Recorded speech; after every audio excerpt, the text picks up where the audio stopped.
Craig Foltos is somebody who almost needs no introduction. He's the heart of Batavia in more ways than one. Craig, thank you for joining us today. Well, thanks for having me here. Can you tell us a little bit of how the Foltos Tonsorial, I want to say Emporium, Parlor, got started? Well, in the early 1950s, my father came to Batavia. He was a barber in Aurora, and he wanted to own his own business because he liked the thought of not having anybody telling him what to do. So he opened up a shop in Batavia, and he was across the street and across the river from where it is now. In 1963, he got an opportunity to buy the building that it's currently in. So he bought the building and moved the shop. And really that started my being involved in the business, because I used to have to go down and clean a lot and then fix the building up and do everything you have to do when you own a small business. In 1976, my father died and I bought the building. I wasn't planning on working there full time, but I just liked my dad and I liked the experience of that kind of business, so I bought the building. And I worked as a carpenter for 10 years prior, and the economy got a little rough in '80. The interest rate went from 7 to 19%. So I decided maybe this isn't such a good place for me building houses right now. And I had known how to cut hair since I was a little boy. I had to give my brother haircuts. So I started to figure out how to make a living down there, because prior to that, barbering, with everybody knows it's old enough, the Beatles really ruined the haircutting world with getting long hair. So it used to be called Foltos Barbershop. So I said to myself, that doesn't really have the best connotation, but I love Foltos. So I looked up Tonsorial Parlor because I knew they were old barbershops, but it catches people's eyes. So I called it Foltos Tonsorial Parlor. And you know, that's really how I got started in it, is, you know, him saying to me, here, cut your brother's hair and come on down, we're going to wash the floors. Excellent. Now, your Tonsorial Parlor is very, very different from most places. Can you tell us a little bit about what makes it so special? Well, I don't know if it's so special, but when you have a small business, it reflects your stamp. And in many ways, it still reflects my father's stamp out of being nice to people. He was a very good man. He carried 2 handkerchiefs in his pocket, one for somebody else. And he was an auxiliary policeman. He just liked order. He liked helping people. He was one of the good guys. Do you know, when there's a problem, now people have cell phones, but in that era, when somebody would get in a wreck, he would call up, you know, the police department, say there's a wreck, he'd be right out in the street taking care of things. Well, when you grow up like that, that's the thing that you learn, is taking care of things. And you see things and you go, that's not acceptable. We have to fix that. Do you know what I mean? We're not going to let that be that way. We're going to fix it. And he had that mentality, and he stressed it in all of his kids, you know.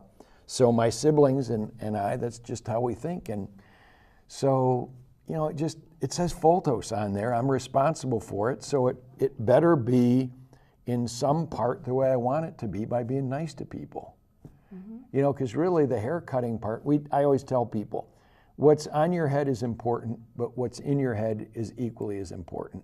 And when people come to you, especially in our world today, there's so little contact with people that when you talk to somebody and you listen to them and you touch their head, it's very calming for them. And you see so many people that need help.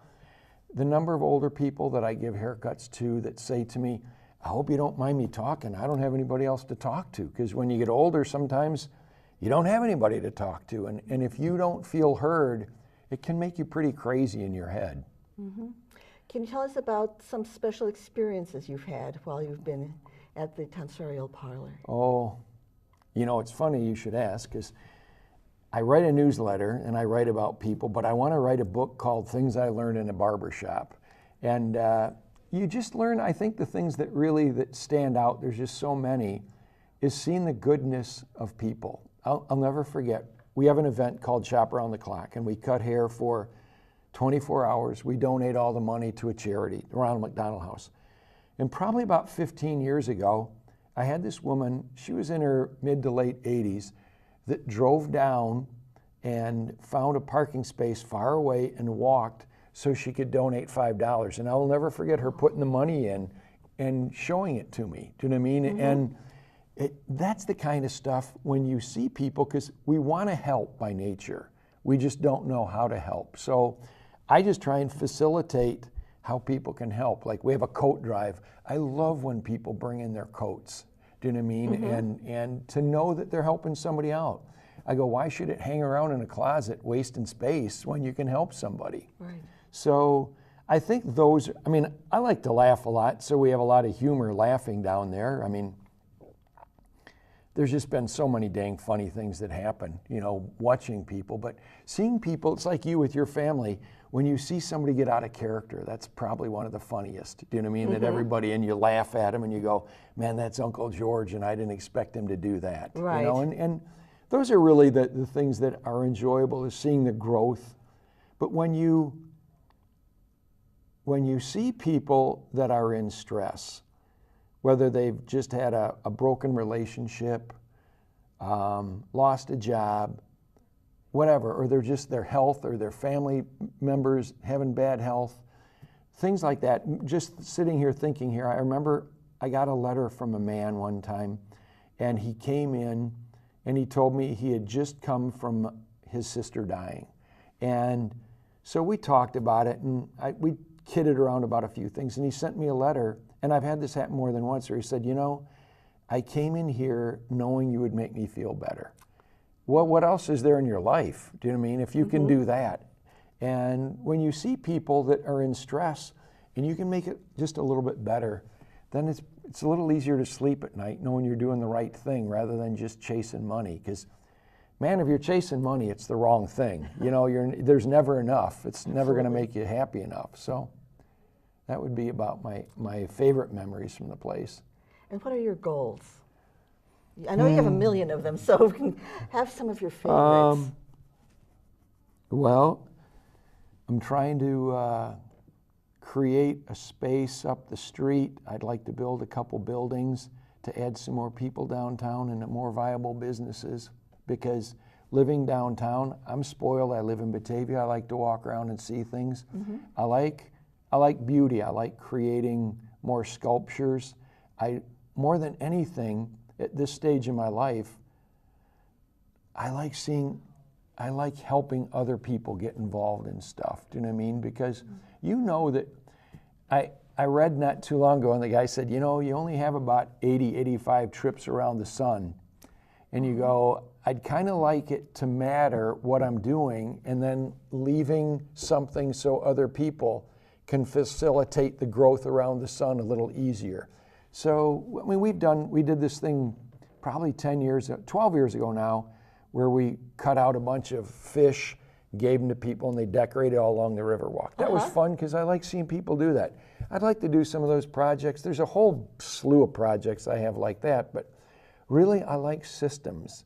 Do you know, I like creating a system so that somebody else can get in and plug in and make that thing better.